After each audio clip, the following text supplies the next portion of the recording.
Alright guys, so now that we understand the concept behind cracking a WPA password, let's go ahead and perform this attack and see if it actually works. Now before this video started, what I did is I changed my Wi-Fi settings to use WPA encryption, and I also changed my Wi-Fi password to bacon123. So if we get bacon123, then we'll know that this actually works. So my card is already in monitor mode, and just so I can actually target my own network and not everyone else's around me, what I want to do is I just want to run aerodump ng and WLAN 1mon, that's the card. And I'm just going to get the MAC address, so let me stop that, of this network. So this is my network, Bucky's Wi-Fi, and again, I'm just doing this to target my own network so we don't actually try to crack anyone else's by accident. And I'm broadcasting on channel 1. So let me clear out of that and run this command again. Alright, so --BSSID. I can say I want to target that network, which is mine. And I can also specify the channel so it's not listening on any other channel. And whenever I start capturing these packets, I actually want to save them. So to do that, write --right. And what file do you want to save them to? Well, I just want to save it to desktop, and I have a folder called captures, and you can name it anything you want. I'm just going to name my WPA sample, whatever, it looks good. So now whenever I run this, what this is going to do is it's going to start listening on this network, and then whenever we stop listening, it's going to write all of those results to WPA sample. So there you go, I started listening for traffic. So what we need to do right now is we need to wait until a handshake takes place. Now the handshake, like we saw in the last video, that's the authentication process, basically a device proving to the access point that it does know the password. Now whenever this happens, we could look at that traffic, pull all of the useful data that we need out of it and plug it into the formula where we can perform our dictionary attack. So we pretty much need for some legit person to log into the networks, like an employee, a teacher, whatever.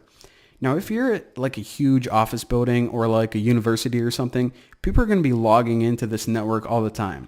However, if you're at a smaller establishment or maybe just like someone's home, it may take a while for someone to actually, log in to the network. So if you don't want to wait, what you can actually do is find someone that's already connected and just send them a deauthentication packet. So then you kick them off and they're going to log back in right there. So that's a cool little trick. But take note of this. I'm picking up my tablet and I'm not connected yet. And I'm about to type in password and log in and watch what happens in this top right area. As soon as we capture that authentication, which is called a handshake, is going to give us a little indicator. So it's really awesome. You don't have to guess. Did I get one yet? Did I get one? It's going to tell you. So I picked up my tablet and we'll just pretend like I'm a teacher, like someone legit that knows the password. Go to my settings, choose this network, and then let me type in bacon123. Now I'm about to hit connect, and again, keep your eye on that and check it out. So it says WPA handshake, and this means that we did capture one. So now I can just hold down Control-C to stop that. We got the information that we needed. Now, just so I can show you guys real quick, if I go to my captures right now, you see that this is the data we collected in all these different formats. I'm going to right click this and open in Wireshark and check it out. Rearrange and so you guys can see. All right. So this is all the packets that we caught, and if we try to read any of these, not going to be very successful. So it's pretty obvious that right now, even though we can look at some data, it is all, encrypted. This is useless to us. So what we're about to do next is we are going to loop through the passwords, and we're going to plug them each into a formula, and we're going to see what one works. So what you need is actually a list of passwords, and they are all over the internet. I'm going to show you the one that I got. I actually got this off of GitHub. So these are just the top 1,000 common ones. 1, 2, 3, password, 1, 2, 3, 4, yada, yada, yada. And let me show you guys something. So I put my password on line, where you at? All right. So on line 420, that's my password right here. So it's going to try all of these, and then whenever it gets to mine, bacon 1 2 3, it's going to go dun da da. Well, it's not actually going to make that sound, but you know, it's going to be thinking about it. It's going to be like, hey, I found the right password. I found something that works. And this is incredibly easy. So for this, we're going to be using a tool called AirCrackNG. Now, I'm going to talk to you guys about a little rant. The entire suite of tools, like the collection of tools that we're using for Wi-Fi, it's called AirCrack. And one of the tools in here is actually called AirCrackNG. So the name AirCrack isn't the name of the collection. It's also a name of a tool. So it gets kind of confusing, but you know, don't let it throw you.